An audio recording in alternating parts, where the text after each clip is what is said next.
me again. Yeah, little video, just a quickie. I'm going to flip camera and go. This is what I've been finishing up this morning. Put the mesh on the bottom, it's all welded in place so it don't rattle. Showing me footwear off, Crocs. Style of the Campo.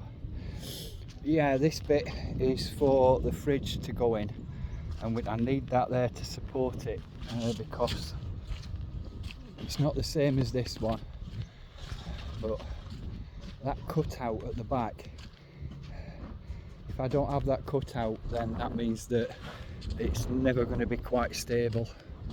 I should be putting another support at the front about here for it, but I'm going to try and be damnedest to get away without doing that.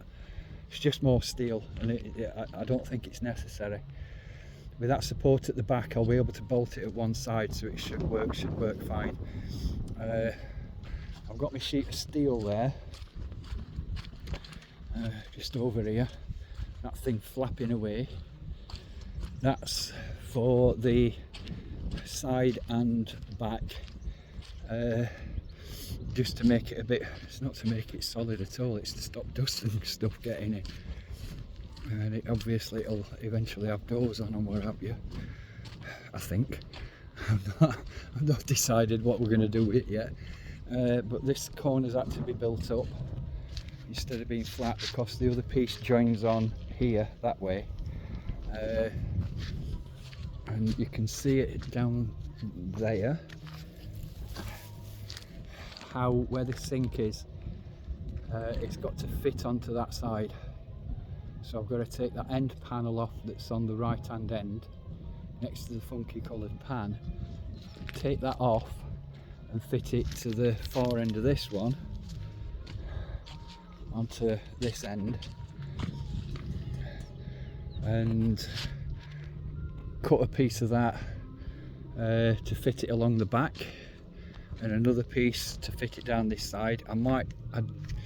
It looks like it should bend quite easily, so I might just get away with just one cut to cut the length I need. But that's this finished. It needs painting, that's what I'm going to get on with just now. It's a little bit more elaborate than the other. We are having the bottom piece in, the mesh at the bottom.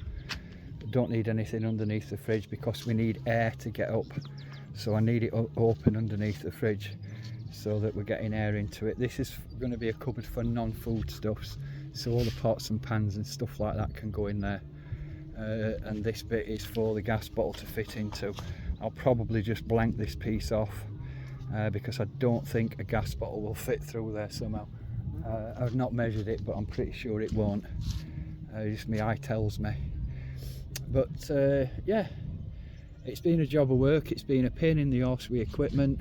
I ran out of welding wire yesterday, and while we were in the UK, instead of paying €30 for a 0.9 kilo spool of welding wire, I got a 5 kilo spool in the UK, and unfortunately it doesn't fit my little machine.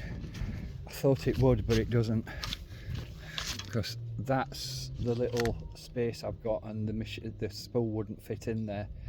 So what I had to do, I had to rig up a spindle and put the big reel on a spindle, and then threaded a bolt through the centre of one of these, and plugged it into my drill and ran my drill to wind it onto one of these spools, so that I were able to use it, because I was using stick yesterday and what a nightmare. I just could not get it to run properly, blowing through left, right and centre,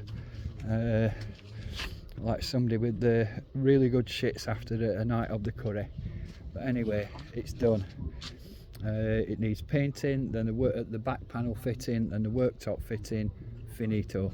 The worktop's all ready to go. It's sitting just up the underneath the other caravan waiting for me. So that's that one done. Long video, I know, 5 minutes just to talk about a bench, but there you go. Hey ho, take care guys, bye.